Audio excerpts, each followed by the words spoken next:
ನಿಮ್ ತಂದೆ ತಾಯಿ ಏನಂದ್ರು? ಒಬ್ಬ ಇಂಜಿನಿಯರ್ ಇಂದ ಮಗ ಆಕ್ಟರ್ ಆಗ್ತೀನಿ ಅಂದಾಗ ಅವರಿಗೆ ಶಾಕಿಂಗ್ ಆಗಿತ್ತ? ಬ್ರೇಕಿಂಗ್ ನ್ಯೂಸ್ ತರ ಇತ್ತ ಮನೇಲಿ? ನಾನು ಶಾರ್ಟ್ ಫಿಲಮ್ಗಳು ಕಾಲೇಜಲ್ಲಿ ಇದ್ದಾಗಲೂ ಮಾಡ್ತಾ ಇದ್ದೆ. ಬಟ್ ಅವ್ರಿಗೆ ಅವಾಗ ಗೊತ್ತಿರಲಿಲ್ಲ ಇವನು ಇದನ್ನು ಪ್ರೊಫೆಷನ್ ಆಗಿ ತಗೊಂಡ್ಬಿಡ್ತಾನೆ ಅಂತ. ಏನೋ ಹುಚ್ಚತನ ಮಾಡ್ತಾನೆ ಅಂತ ಅನ್ಕೊಂಡಿದ್ರು. ಬಟ್ ನಾನು ಬೆಂಗಳೂರಿಗೆ ಬಂದಾಗ ಒಂದು ವರ್ಷ ಅದು ಇದು ಕೆಲಸ ಅಂತ ಅದು ಇದು ಮಾಡ್ತಾಯಿದ್ದೆ. ಆಮೇಲೆ ದಿಢೀರ್ ಅಂತ ಹೇಳ್ದೆ ಹಿಂಗೆ ಮಾಡ್ತೀನಿ ಅಂತ. ಅವರು ಕೆಲಸ ಮಾಡ್ಕೊಂಡು ಮಾಡು ಅಂತ. ನಾನು ಆಯಿತು ಕೆಲಸ ಮಾಡ್ಕೊಂಡೇ ಮಾಡ್ತೀನಿ, ಕೆಲಸ ಹುಡುಕ್ತಾ ಇದ್ದೀನಿ ಅಂತ ಕೆಲಸ ಎಲ್ಲೂ ಹೋಗಲಿಲ್ಲ ನಾನು. ಇವತ್ತೊಂದು 2-3 ವರ್ಷ ಅವ್ರಿಗೂ ಭಯ ಇತ್ತು. ಆಮೇಲೆ ಅಮೃತಾಂಜನ್ ಸ್ಟಾರ್ಟ್ ಆಯಿತು. ಅದಾದಮೇಲೂ ಕೋವಿಡ್ಡು ಅದೆಲ್ಲ ಬಂತು. ಮತ್ತೆ ಸಿನಿಮಾ ಇಂಡಸ್ಟ್ರಿ ಬ್ಯಾಕ್ಔಟ್ ಆಯಿತು. ಕಷ್ಟ ಅದು ಇದು ಅಂತೇನೇನೋ.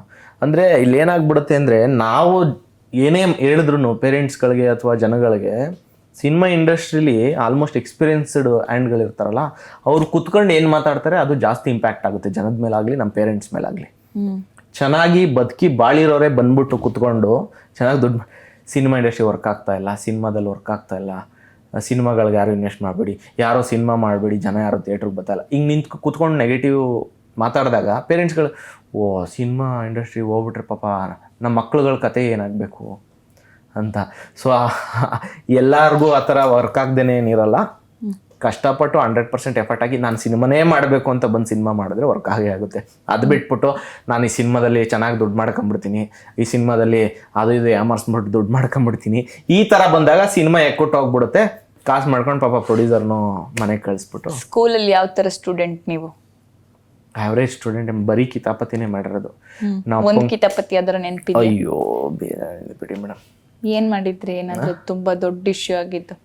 ದೊಡ್ಡ ಇಶ್ಯೂನಾ? ದಿನ ಇಶ್ಯೂನ. ಈ ಒಂದು ಹುಡುಗಿದು ಫೋಟೋ ಇಟ್ಕೊಂಡು ನಾನು ಸಿಗಾಕೊಂಬಿಟ್ಟಿದ್ದೆ. ಅದು ದೊಡ್ಡ ಇಶ್ಯೂ ಆಗ್ಬಿಟ್ಟಿತ್ತು. ಏನಕ್ಕೆ ಇಟ್ಕೊಂಡಿದ್ರಿ? ಅಂದರೆ ಅವಾಗೆಲ್ಲ ಚಿಕ್ಕ ವಯಸ್ಸಲ್ಲಿ ಏನು ಲವ್ ಹೋಗಿವು. ಯಾವ ಕ್ಲಾಸಲ್ಲಿ ಆಗಿದ್ದು? 10th ಅಲ್ಲಿ. ಅವಾಗ ನಿಮ್ಮ ಕ್ಲಾಸ್ಮೇಟಾ? ಅವ್ಳ ಫೋಟೋ ನಿಮ್ಗೆ ಹೆಂಗೆ ಸಿಕ್ತು? ನಾನೇ ಎತ್ಕೊಂಬಿಟ್ಟಿದ್ದೆ. ಓಕೆ. ಸಿಸ್ಟರ್ ಕೇಳಿದ್ರು ಏನಕ್ಕೆ ಇಟ್ಕೊಂಡಿದ್ದಿ ಅಂತ. ಅದು ಇದು ಫೋಟೋ ಏನಂತ ಪಾಸ್ಪೋರ್ಟ್ ಸೈಜ್ ಫೋಟೋ ಕಾಪಿ ಮಾಡಿಸ್ಕೊಡೋಣ ಅಂತ ಇಟ್ಕೊಂಡಿದ್ದು. ಪೇರೆಂಟ್ಸ್ನೆಲ್ಲ ಕರೆದು ಆಮೇಲೆ ಇಶ್ಯೂ ಆಗಿತ್ತು. ಏನಂದ್ರು ಅಪ್ಪ ಅಮ್ಮ? ಏನಂತಾರೆ, ಅದೇ ನಮ್ಮ ಅಪ್ಪ ಏನೂ ಜಾಸ್ತಿ ಬೈಲಿಲ್ಲ, ಏನೂ ಅನ್ನಲಿಲ್ಲ. ಜೀವನ ಮುಂದೆ ಇನ್ನೂ ಬೇರೆ ಇದೆ, ಇದು ಊರಲ್ಲಿ ನೀನು ಏನೇ ಮಾಡಿದ್ರು ಎಲ್ಲರಿಗೂ ಗೊತ್ತಾಗುತ್ತೆ, ಬೇಡ ಮುಂದೆ ಇನ್ನೂ ಜೀವನ ತುಂಬ ಚೆನ್ನಾಗಿ, ಕಾಲೇಜ್ ಲೈಫ್ ಇದೆ, ಅಲ್ಲಿ ಏನು ಮಾಡಿದ್ರು ಯಾರು ಕೇಳೋರಿರಲ್ಲ ಅಂದ್ಬಿಟ್ಟು ಅದಾದಮೇಲೆ ನಾನು ತಗೊಂಡೋಗ್ಬಿಟ್ಟು ಹಾಸ್ಟ್ಲಿಗೆ ಹಾಕಿದ್ರು. ಸೊ ಅಲ್ಲಿ ಹಾಸ್ಟೆಲ್ ಹೆಂಗಿತ್ತು? ಆಳ್ವಾಸಲ್ಲ, ಅದು ಹೆವಿ ಸ್ಟ್ರಿಕ್ಟ್, ನಿಮ್ಗೆ ಗೊತ್ತಲ್ಲ. ಓ, ನನ್ನ ಕಾಲೇಜೇ. ನೀವು ಅಲ್ಲೇ ಓದಿದಾ? PUCಗ? PUCಗೆ ಅಲ್ಲಿ ಹಾಕ್ಬಿಟ್ರು. ಯಾರಿದ್ರು ಇವರು? ಸದಾಶಿವ್ ಸರ್. ಸದಾಶಿವ್ ಸರ್ ಎಲ್ಲ. ಅಯ್ಯೋ, ನನ್ನ ಕ್ಲಾಸ್ಗೆ ಅವರೇ ಈಗಲೂ ನನಗೆ ಕಾಂಟ್ಯಾಕ್ಟ್ ಅಲ್ಲಿ ಇದ್ದಾರೆ. ಹೌದಾ? ನನಗೆ ಮೇಯ್ನ್ ಅವರು ಅಂದ್ರೆ ನಮ್ಮ ಕ್ಲಾಸ್ ಟೀಚರ್ ಅಂತ ಒಬ್ರು ಇರ್ತಾರಲ್ಲ ಆಳ್ವಾಸಲ್ಲಿ, SWO ಸದಾಶಿವ್ ಸರ್ ಅಂದ್ರೆ. ಅಯ್ಯೋ ಅವ್ರು ಹೇಳ್ತಾ ಇದ್ರ, ಅವರು ದೊಪ್ಪು ಮೀಸೆ. ಫಿಸಿಕ್ಸ್ ಲೆಕ್ಚರ್ ಒಬ್ರು ಇದ್ರು ಗೊತ್ತಾ, ಸದಾಶಿವ್ ಸರ್ ಅಂತ. ಅವರು ನಮಗೆ ಕ್ಲಾಸ್ ಟೀಚರು. ಇವರು ನಮ್ಮ SWO ಸರ್ಗಳೆಲ್ಲ ನಮ್ಗೆ ಏನು ಮಾಡ್ತಾ ಇರಲ್ಲ, ಯಾಕೆಂದ್ರೆ ನಾವು ಚಿಕ್ಕ ಹುಡುಗರ ತರ ಇದ್ವಿ. ನಮ್ ನೋಡಿದ್ರೆ ಇವ್ರೇನ್ ಕಿತಾಪತಿ ಮಾತಾಡ್ಸಿದೀರಾ? ಸದಾಶಿವ್ ಸರ್ ನೋಡಿದ್ರೆ ಭಯ ಆಗ್ತಿತ್ತ SWO ಸರ್? ಹ್ಞೂ ಮೇಡಮ್. ಅಲ್ಲೂ ಫಸ್ಟ್ ಇಯರ್ ಆಳ್ವಾಸ್ ಅವ್ರಿಗೆಲ್ಲ, ಈ ಆಳ್ವಾಸ್ ಗ್ರೂಪ್ ಏನಿದೆ ಸ್ಟೂಡೆಂಟ್ಸ್ ಯಾರೆಲ್ಲ ಪಾಸ್ ಔಟ್ ಆಗಿದ್ದಾರೆ, ಸದಾಶಿವ್ ಸರ್ ಅಂದ್ರೆ ಫುಲ್ಲು ಭಯ. ಅವ್ರು ಬರ್ತಾ ಇದ್ದಿದ್ದೆ ಹಿಂಗೆ ಗಡ್ಡ ಯಾರ ನಮ್ಗೇನ್ ಗಡ್ಡ ಮೀಸೆ ಬಂದಿರಲಿಲ್ಲ ಅವಾಗ. ನಮ್ಮ ಫ್ರೆಂಡ್ಸ್ಗಳು ಯಾರು ಗಡ್ಡ ಒಂಚೂರು ಹಿಂಗ್ ಬರ್ತಾ ಇದ್ರಿ, ಹಿಂಗ್ ಕತ್ತನ್ ಪಟ್ಟಿ ಇಟ್ಕೊಂಡು ಪಠಾರ ಅಂತ ಹೊಡಿಯೋರು. ಏನಿದು ಅಂತ. ಆಮೇಲೆ ಯಾರು ಕ್ಯಾಂಟೀನಲ್ಲಿ ಹುಡುಗ ಹುಡುಗಿರಿ ಹಿಂಗ್ ಮಾತಾಡ್ತಾ ಇದ್ರೆ ಬಂದ್ಬಿಟ್ಟು ID ಕಾರ್ಡ್ ಕಿತ್ಕೊಂಡು ಹೋಗ್ಬಿಡೋರು. ಈ ಎಕ್ಸ್ಪೀರಿಯನ್ಸ್ ಮೋಸ್ಟ್ಲಿ ತುಂಬಾ ಆಳ್ವಾಸಿಯನ್ಸ್ ಯಾರೆಲ್ಲ ಈ ಇಂಟರ್ವ್ಯೂ ನೋಡ್ತಾರೆ ಅವರಿಗೆಲ್ಲ ಗೊತ್ತಿರುತ್ತೆ ಈ ಫೀಲಿಂಗ್ ಅಲ್ವಾ ಮೇಡಮ್? 1-2 ಅವರ್ 3 ಅವರ್ ಬೇಕು ಅದ್ರ ಬಗ್ಗೆ, ಒಂದ್ ಸಿನಿಮಾನೇ ಮಾಡ್ಬಿಡ್ಬೋದು, ಅಷ್ಟೇ ಎಕ್ಸ್ಪೀರಿಯನ್ಸ್ ಇದೆ. ಕಾಯಿನ್ ಬೂತ್ ಅಲ್ಲಿ ಕಾಯಿನ್ ಹಾಕಿ ಮಾತಾಡ್ತಿದ್ರ? ನಾವು ಅದ್ರಲ್ಲೂ ಗಿಮಿಕ್ ಮಾಡಿದೀವಿ ನಾವು. ಕಾಯಿನ್ಗೆ ದಾರ, ಇದನ್ನು ಉಲ್ಲನ್ ದಾರದ ಇದು ಬರುತ್ತಲ್ಲ, ಅದ್ ಕಟ್ಬಿಟ್ಟು ಕಾಯಿನ್ ಇನ್ನೇನು ಮುಗಿತಾ ಇದೆ ಅಂದಾಗ ಕಾಯಿನ್ ಬಾಕ್ಸ್ ಮೆತ್ತಗೆ ಹಿಂಗ್ ಉಲ್ಟಾ ತಿರ್ಗಿಸ್ಬಿಟ್ಟು ಹಿಂಗ್ ತಿರ್ಗಿಸಿದ್ರೆ ಮತ್ತೆ 999 ಸೆಕೆಂಡ್ಸ್ ಬಂದ್ಬಿಡೋದು. ಹೌದಾ? ಈ ಟ್ರಿಕ್ ನಮಗೆಲ್ಲ ಗೊತ್ತಿಲ್ಲ. ಈ ಟ್ರಿಕ್ ನಾವು ಬೇಜಾನ್ ಆಳ್ವಾಸಲ್ಲ. ಅಂದ್ರೆ ನಮ್ಮ ಬ್ಯಾಚಲ್ಲಿ ಯಾರೇ ಇದ್ರು ಇವ್ರಿಗೆ ಗೊತ್ತಾಗ್ಬಿಡುತ್ತೆ. ನಮ್ ಜೊತೆ ಶ್ರೇಯಸ್ ಅಂತ ಒಬ್ಬ ಇದ್ದ. ಅವನೇನಂದ್ರೆ ಗ್ರೌಂಡ್ ಫ್ಲೋರ್ ಅಲ್ಲಿ ಫಸ್ಟ್ ರೂಮ್ ಅಲ್ಲೇ ಇದ್ದ ಅವನು. ಅಂದ್ರೆ ಸ್ಟಡಿ ಅವರ್ಸ್ ಮುಗಿದಿದ್ದಂಗೆ ಓಡೋಗ್ಬಿಟ್ಟು ಕಾಯಿನ್ ಬಾಕ್ಸ್ ಹಿಡ್ಕೊಂಡು ಕ್ಯೂ ಅಲ್ಲಿ ನಿಂತ್ಕೊಬೇಕು. ಯಾವ ಹಾಸ್ಟೆಲ್ ನಿಮ್ದು? ಪುತ್ತಿಗೆ. ಓಕೆ. ಗಂಗೋತ್ರಿ ಹಾಸ್ಟೆಲ್. ಅಲ್ಲಿ ಏನ್ ಮೇಡಮ್ ಎಷ್ಟು ಹಾಸ್ಟೆಲ್ ಇವಾಗೆಲ್ಲ ನೋಡಿದ್ರೆ ಕಂಡಿಡಿಯಕ್ಕೆ ಆಗಲ್ಲ, ಅಷ್ಟು ದೊಡ್ಡದಾಗಿ ಬೆಳೆದ್ಬಿಟ್ಟಿದೆ. ಏನ್ ಹೇಳ್ತೀರಾ ಮೋಹನ್ ಆಳ್ವಾಸ್ ಸರ್ ಬಗ್ಗೆ? ಅವರು ಅಂದರೆ ಅಷ್ಟು ದೊಡ್ಡ ಇನ್ಸ್ಟಿಟ್ಯೂಟ್ನ ನಡೆಸ್ತಾ ಇದ್ದಾರೆ ಅಷ್ಟು.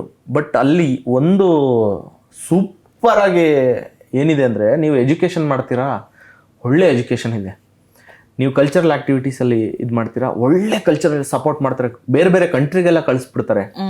ನೀವು ಸ್ಪೋರ್ಟ್ಸಲ್ಲಿ ಕಾನ್ಸಂಟ್ರೇಟ್ ಮಾಡ್ತೀರಾ, ಸ್ಪೋರ್ಟ್ಸಲ್ಲಿ ಆಡೋರಿಗೆ ಎಂಥ ಆಪರ್ಚುನಿಟಿ ಕ್ರಿಯೇಟ್ ಮಾಡಿಕೊಡ್ತಾರೆ ಅಂದರೆ ಅವರು, ನೀವು ಎಲ್ಲೇ ಹೋಗಿ ಬೇರೆ ಕಂಟ್ರಿಗಳೆಲ್ಲ ಆಳ್ವಾಸ್ ಕಾಲೇಜವ್ರು ಇದ್ದೇ ಇರ್ತಾರೆ. ಬಟ್ ನಾವು ಸೈನ್ಸ್ ತಗೊಂಡಿದ್ರಿಂದ ಸೈನ್ಸ್ ಅವ್ರಿಗೆ ಯಾವುದೇ ರೀತಿ ಓದೋದು ಬಿಟ್ಟು ಇನ್ನೇನು ಮಾಡಕ್ ಬಿಡ್ತಾ ಇರಲಿಲ್ಲ. ನಾವು ಆದರೂ ಮಾಡ್ತಾ ಇದ್ವಿ. ಏನೇನ್ ಮಾಡ್ತಿದ್ರಿ ಹಾಸ್ಟೆಲಲ್ಲಿ? ಅಯ್ಯೋ, ಮಾಡದೇ ಇರೋ ಕಿತಾಪತಿನೇ ಇಲ್ಲ ಬಿಡಿ ಮೇಡಮ್. ಹೇಳಿ ಒಂದಷ್ಟು. ಸ್ಟಡಿ ಅವರ್ಸ್ ಇರುತ್ತೆ ಯಾವಾಗ್ಲೂ. ಅದೇ ನಾವು ಏನಂದ್ರೆ ನಮ್ದು ಸ್ಟಡಿ ಜೈಲ್ ಅನ್ಸ್ತಿತ್ತ ಅಯ್ಯೋ ಮೇಡಮ್, ಹಿಂಗೆ ನಾವು ನೈಟು ಏನಂದ್ರೆ ಮ್ಯಾಗಿ ಮಾಡೋ ಹುಚ್ಚು. ಅಲ್ಲೇನೋ ಸ್ಟವ್ ಗಿವೆಲ್ಲ ಏನೋ ಕೊಡ್ತಾ ಇರಲಿಲ್ಲ, ಐರನ್ ಬಾಕ್ಸಲ್ಲಿ ಮ್ಯಾಗಿ ಮಾಡೋ ಹುಚ್ಚು. ನೈಟ್ ಏನು ಮಾಡ್ಬಿಟ್ಟಿದ್ದೀವಿ, ಐರನ್ ಬಾಕ್ಸ್ ಮೇಲೆ 2 ಐರನ್ ಬಾಕ್ಸ್ ಹಿಂಗೆ ಇಟ್ಬಿಟ್ಟು ಅದ್ರ ಮೇಲೆ ದಪ್ಪ ಪಾತ್ರೆ ಇಟ್ಬಿಟ್ಟು ಜಾಸ್ತಿ ಮ್ಯಾಗಿ ಇಟ್ಬಿಟ್ಟಿದ್ದೀವಿ ನಾವು. ಅದು ಆಗಕ್ಕೆ ಟೈಮ್ ತಗೋತಾ ಇದೆ. ಇನ್ನಿಬ್ರು ಎದ್ದಿರ್ತಾರೆ ಅಂದ್ಬಿಟ್ಟು 3 ಜನ ಮಲ್ಕೊಂಬಿಟ್ಟಿದ್ದೀವಿ. ಅವರು ಎದ್ದಿರ್ತೀವಿ ಅಂದ್ಬಿಟ್ಟು ಅವರು ಮಲ್ಕೊಂಬಿಟ್ಟಿದ್ದಾರೆ. ಬೆಳಗಿನ ಜಾವ 4 ಗಂಟೆ ಅಷ್ಟರಲ್ಲಿ ಅದು ಸೀದು ಫುಲ್ಲು ಹೊಗೆ ಎಲ್ಲ ಆಗ್ಬಿಟ್ಟಿದೆ. ವಾರ್ಡನ್ ಬಂದ್ಬಿಟ್ಟು ಬಾಗ್ಲು ತಟ್ಟಿದ್ದಾರೆ. ನಾವು ನಿದ್ಗಣ್ಣಲ್ಲಿ ಹೋಗ್ಬಿಟ್ಟು ಬಾಗ್ಲು ತೆಗೆದ್ರೆ ಬುಗ್ಗಂತ ಹೊಗೆ. ಏನಾಯ್ತು ಕತೆ? ಆಮೇಲೆ ಮ್ಯಾಗಿ ಮಾಡಿದ್ದೀರಾ ಅಂತ ಸಸ್ಪೆಂಡ್ ಮಾಡಿದ್ರು. ಅಲ್ಲೂ ನನ್ನ ಫ್ರೆಂಡ್ ಇನ್ನೊಬ್ಬ ಇದ್ದ, ಅವ್ರ ಅಪ್ಪಂಗೆ ಫೋನ್ ಮಾಡಿದ್ರು. ಇದನ್ನು ಸರ್ ನಿಮ್ಮ ಹುಡುಗ ಮ್ಯಾಗಿ ಮಾಡ್ಬಿಟ್ಟು ಸೀಸ್ ಆಗಿದ್ದಾನೆ, ಮ್ಯಾಗಿ ತಾನೇ ಮಾಡೋನೆ, ಏನೋ ದೊಡ್ಡ ಕೊಲೆ ಮಾಡೋನೆ ನಂಗೆ ಹೇಳ್ತಿರಲ್ಲ, ಚಿಕ್ಕಕ್ಕೆಲ್ಲ ನಾವು 500 ಕಿಲೋಮೀಟರ್ ಬರೋಕ್ಕಾಯ್ತದ, ಇಡ್ರಿ ಫೋನ್ ಅಂತ ಅವ್ರಿಗೆ ಬೈದ್ಬಿಟ್ಟು. ನಿಮ್ಮ ಪೇರೆಂಟ್ಸ್? ನಮ್ಮ ಪೇರೆಂಟ್ಸ್ ಅಲ್ಲಿ ಇನ್ನೊಬ್ರು ಪೇರೆಂಟ್ಸ್. ಆಮೇಲೆ ಅವ್ರಿಗೆ ಅನ್ಸಿದೆ, ಹೌದಲ್ವಾ ಬರೀ ಮ್ಯಾಗಿ ಮಾಡೋರು ಅಂತ ಕರೆದ್ರೆ ಬರಲ್ಲ ಇವರು ಅಂದ್ಬಿಟ್ಟು 1-2 ದಿನ ಸಸ್ಪೆಂಡ್ ಮಾಡಿ ಏನೋ ಶಿಕ್ಷೆ ಎಲ್ಲ ಕೊಟ್ಟು ಏನೋ ಬರೆಯಕ್ಕೆ ಎಲ್ಲ ಹೇಳಿ 2 ದಿನ ಆದ್ಮೇಲೆ ನಾವು ಇದ್ದೋ ಒಂದೇ ರೂಮು ನಾವು. ಓಕೆ, ಆಳ್ವಾಸ್ ಒಂದು super memory. Next level memory madam. ಇನ್ನೊಂದು ಮ್ಯಾಟ್ರ್ ಆಗ್ಬಿಟ್ಟಿತ್ತು. ಏನ್ ಮಾಡ್ಬಿಟ್ಟಿದೀವಿ ಅಂದ್ರೆ, ಕಾಲೇಜು 2:30ವರೆಗೂ ಇರ್ತಾ ಇತ್ತಲ್ವಾ, ಅದಾದ್ಮೇಲೆ ಮಧ್ಯಾಹ್ನ CET ಕೋರ್ಸ್ ಇರುತ್ತೆ. ಮಧ್ಯಾಹ್ನ ಆದ್ಮೇಲೆ ಒಂದು ಔಟಿಂಗ್ ಬಿಡ್ತಾರೆ ಅಂತ. ನಾರ್ಮಲ್ ಆಗಿ ಏನಾಗ್ಬಿಡುತ್ತೆ, ಬೆಳಿಗ್ಗೆ ಹೊತ್ತು ಶನಿವಾರದ ಹೊತ್ತು CET ಕೋರ್ಸ್ ಇರುತ್ತೆ, ಮಧ್ಯಾಹ್ನ ಔಟಿಂಗ್ ಅಂತ ಇರುತ್ತೆ. ನಾವೇನ್ ಮಾಡಿದ್ವಿ, CET ಕೋರ್ಸ್ಗೆ ಪ್ರಾಕ್ಸಿ ಹೇಳಿಸ್ಬಿಡೋಣ ಅಂದ್ಬಿಟ್ಟು ಬೆಳಿಗ್ಗೆನೆ ಎಸ್ಕೇಪ್ ಆಗ್ಬಿಟ್ಟಿದೀವಿ ಔಟಿಂಗ್ಗೆ, ಸಂಜೆ ಬರೋಣ ಅಂತ. ಇದು ಆಳ್ವಾಸಲ್ಲಿ ಔಟಿಂಗ್ ಹೋಗೋದಂದ್ರೆ ಒಂದು ಹಬ್ಬ.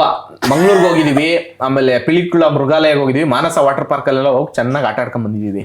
ಇಲ್ಲಿ ನೋಡಿದ್ರೆ ಔಟಿಂಗೇ ಬಿಟ್ಟಿಲ್ಲ, ದಿನ ಔಟಿಂಗೇ ಬಿಟ್ಟಿಲ್ಲ. ಎಲ್ಲಾರು ಹಾಸ್ಟೆಲ್ ಓದ್ತಾ ಕೂತವ್ರೆ. ನಾವು 6:30ಗೆ ಬಂದ್ವಿ. ನಮ್ಗೆ ಅಲ್ಲೇ ಡೌಟ್ ಆಯ್ತು, ಮೂಡುಬಿದ್ರೆ ಸಿಟಿ ಒಳಗಡೆ ಯಾರು ಹುಡುಗರು ಕಾಣಿಸ್ತಾ ಇಲ್ಲ. ಇವತ್ತು ಲಾಕ್ ಆಯ್ತೀವಿ ಅಂದ್ಬಿಟ್ಟು ಕೊನೆಗೂ ಲಾಕ್ ಆಗಿ ಬಸ್ಕಿ ಹೊಡ್ಸಿದ್ರು ಒಂದು 500. ಯಾರು? ಅಲ್ಲಿ ಗಣ್ಶ್ಯಾಮ್ ಸರ್ ಅಂತಿದ್ರು ವಾರ್ಡನ್ನು, ಅವರು ಸರಿಯಾಗಿದ್ರು. ಅವರು ಬಸ್ಕಿ ಎಲ್ಲ ಹೊಡ್ಸಿ 500 ಬಸ್ಕಿ ಹೊಡ್ಸಿದ್ದು ಬಿಟ್ಟೇ ಇಲ್ಲ. ಇಬ್ರು ಕಿವಿ ಹಿಡ್ಕೊಂಡು ಮನೆಗೆಲ್ಲ ಹೇಳಿದ್ರ? ಮನೆಗೆಲ್ಲ ಹೇಳಿ ಫಸ್ಟ್ ಇಯರ್ PUC ಸಸ್ಪೆಂಡ್. ಇದು ಏನು ಫಸ್ಟ್ ಇಯರ್ PUC ಆದ್ಮೇಲೆ ನನಗೆ ನೆಕ್ಸ್ಟ್ ಇಯರ್ಗೆ ಅಡ್ಮಿಷನ್ ಕೊಡಲ್ಲ ಅಂದ್ಬಿಟ್ಟಿದ್ರು. ಹೌದಾ? ಕೊಡಲ್ಲ ಅಂತ ಮನೆಯಲ್ಲ ಪೇರೆಂಟ್ಸ್ ಇಲ್ಲ, ಇವನು ಕೊಡಲ್ಲ ಅಡ್ಮಿಷನ್ ಅಂತ. ಆಮೇಲೆ ಅವ್ರದ್ದೊಂದು ರೂಲ್ಸ್ ಇದೆ, ಬಾಂಡ್ ಪೇಪರಲ್ಲಿ ಬರೆದು ನೆಕ್ಸ್ಟ್ ಯಾವುದೇ ಥರ ಕಿತಾಪತಿ ನಾವು ಮಾಡಲ್ಲ ಅಂದ್ಬಿಟ್ಟು ಸೈನ್ ಹಾಕಿ, ಪೇರೆಂಟ್ಸ್ ಸೈನ್ ಹಾಕಿ ಅಡ್ಮಿಷನ್ ಕೊಡ್ತಾರೆ. ಆ ಥರ ಅಡ್ಮಿಷನ್ ಆಗಿ ಸೆಕೆಂಡ್ ಇಯರ್ಗೆ ನಾನು. ಏನು ಮಾಡ್ತಿದ್ರಿ CET ಕ್ಲಾಸಲ್ಲೆಲ್ಲ? ಹಿಂದೆ ಕುತ್ಕೊಂಡು ನಿದ್ದೆ ಹೊಡಿತಾ ಇದ್ವಿ ಮೇಡಮ್, ಅಷ್ಟೇ, ಇನ್ನೇನಿಲ್ಲ. ಮಧ್ಯಾಹ್ನ ಮೇಲೆ CET ಕೋರ್ಸ್ ಇರ್ತಾ ಇತ್ತು. ಮಧ್ಯಾಹ್ನ ಮೇಲೆ ಅಲ್ಲಿ ಹೆಂಗೆ ಅಂದರೆ, ಓದೋರ್ದೆಲ್ಲ ಸ್ಟಾರ್ಟಿಂಗ್ ಬ್ಯಾಚ್ಗಳಿರೋದು, ಓದ್ದೇ ಇರೋರ್ನೆಲ್ಲ ಕೊನೆ ಬ್ಯಾಚ್ಗೆ ಹಾಕ್ಬಿಡ್ತಾ ಇದ್ರು. ಸೊ ಓದ್ದೇ ಇರೋರ್ ಬ್ಯಾಚ್ಗಳಿಗೆಲ್ಲ ಮಾಮೂಲಿ ಲೆಕ್ಚರರ್ಸ್ಗಳನ್ನೇ ಆಗ್ತಾ ಇದ್ರು, ಅವ್ರಿಗೂ ಅರ್ಧಂಬರ್ಧ ಗೊತ್ತಿರೋರ್ನೇ ಆಗ್ತಾ ಇದ್ರು. ಸೊ ಅಂಥವ್ರು ಇನ್ನೇನು ಮಾಡ್ತಾ ಇರಲಿಲ್ಲ. ಬರೋರು ಪಾಠ ಮುಂದೆ ಇರೋರ್ಗೆ ಹಂಗೆ ಲೈಟ್ ಅವ್ರಿಗೇನು ಗೊತ್ತೋ ಅದನ್ನ ಹೇಳ್ಬಿಟ್ಟು ಪಾಠ ಮಾಡ್ಕೊಂಡು ನಾವು ಹಿಂದೆ ಆರಾಮಾಗಿ ನಿದ್ದೆ ಹೊಡಿತಾ ಇದ್ವಿ, ಅಟೆಂಡೆನ್ಸ್ ಹಾಕ್ಬಿಟ್ಟು. ಸೊ ಇದಿಷ್ಟು ಆಳ್ವಾಸ್ ಮೆಮೊರಿ. ಕ್ಯಾಂಟೀನ್ಗೆಲ್ಲ ಹೋಗ್ತಿದ್ರಾ? ಅಯ್ಯೋ, ಕ್ಯಾಂಟೀನ್ ಎಲ್ಲ ನೆಕ್ಸ್ಟ್ ಲೆವೆಲ್ ಬಿಡಿ. ವೆಜ್ ಕ್ಯಾಂಟೀನ್ಗಿಂತ ನಾನ್ ವೆಜ್ ಕ್ಯಾಂಟೀನಲ್ಲಿ ಇರ್ತಾ ಇದ್ವಿ ನಾವು. 35 ರೂಪಾಯಿಗೆ ಬಿರಿಯಾನಿ ಕೊಡೋರಲ್ಲಿ. ಹೆಂಗೋ ಬೆಳಿಗ್ಗೆಯಿಂದ ಮಧ್ಯಾಹ್ನ ಅಷ್ಟರಲ್ಲಿ 35 ರೂಪಾಯಿ ಹೆಂಗೋ ಅರೇಂಜ್ ಮಾಡ್ಕೊಂಡು ಒಂದು ಬಿರಿಯಾನಿ ತಿಂತಾ ಇದ್ದಲ್ಲಿ. ಅದಾದ ನಂತರ ಹೆಂಗೆ ಲೈಫ್ ಬದಲಾಯಿತು? ಇಂಜಿನಿಯರಿಂಗ್ ಬಂದಿದ್ದು ಇಲ್ಲಿ ತಿಪ್ಟೂರ್ KIT ಕಲ್ಪತರು ಕಾಲೇಜ್ಗೆ. ಅಲ್ಲಿ ಕಂಪ್ಲೀಟ್ಲಿ ಜೈಲ್ ಥರ ಇದ್ವಿ ಅಲ್ವಾ. ಇಲ್ಲಿ ಬಂದ ತಕ್ಷಣ ಯಾರು ಹೇಳೋರಿಲ್ಲ ಕೇಳೋರಿಲ್ಲ. ಬೆಳಿಗ್ಗೆ 10 ಗಂಟೆಗೆ ಎದ್ರು ಯಾರು ಕೇಳೋರಿಲ್ಲ, ನೈಟ್ 12 ಗಂಟೆಗೆ ಬಂದರೂ ಯಾರು ಕೇಳೋರಿಲ್ಲ. ಎಲ್ಲೋ ಜೈಲಿಂದ ಆಚೆ ಬಂದ್ಬಿಟ್ಟು ನಮ್ಗೆ ಫ್ರೀಡಮ್ ಸಿಕ್ಬಿಟ್ಟೈತೆ ಅನ್ನೋ ಅನ್ನಂಗೆ ಆಗ್ಬಿಡ್ತು ನಮಗೆ. ಚೆನ್ನಾಗಿತ್ತು. ಸಿನಿಮಾ ಕಡೆ ಹಿಂಗೆ ಈಗ ಬಿಕಾಸ್ ಇಂಜಿನಿಯರಿಂಗ್ ಅಷ್ಟು ಕಷ್ಟಪಟ್ಟು ಕಂಪ್ಲೀಟ್ ಕಷ್ಟಪಟ್ಟು ಏನು ಮಾಡಲಿಲ್ಲ. ಅಂದರೆ ಯಾವ್ದು ತಗೊಂಡಿದ್ ನೀವು? ಮೆಕ್ಯಾನಿಕಲ್ಲು. ಹಂಗೆ ಮಾಡ್ಕೊಂಡು ಅಲ್ಲೂ ಶಾರ್ಟ್ ಫಿಲಮ್ಗಳೆಲ್ಲ ಮಾಡ್ತಾ ಇದ್ವಿ.